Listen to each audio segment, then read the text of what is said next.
korneli. Gol. 3-3 korneli. Ne oldu? Bana hemen doğru olmadı. Barem ya. Sonra hep bir darmadan. Nasıl söyledi gelin? Ama kala belli bu.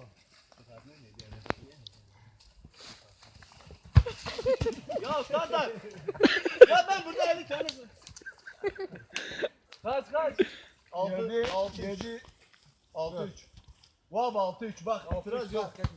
7-4 maçı belki. 6-3 bir şey. Aynı ne yapalım ya? 7-4 olmaz. Her mana kararda.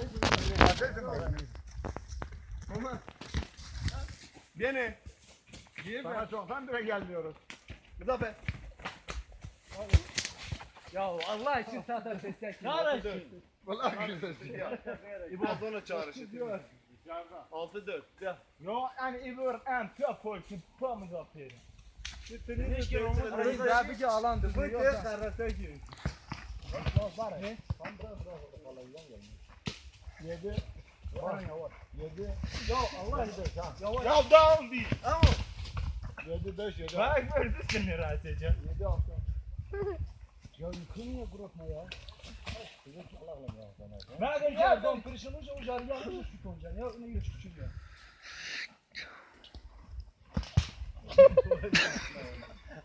Ya biraz top çakını ya. Aran sakin. Çok isteyin. Aran Aran hadi Aran. Pafis.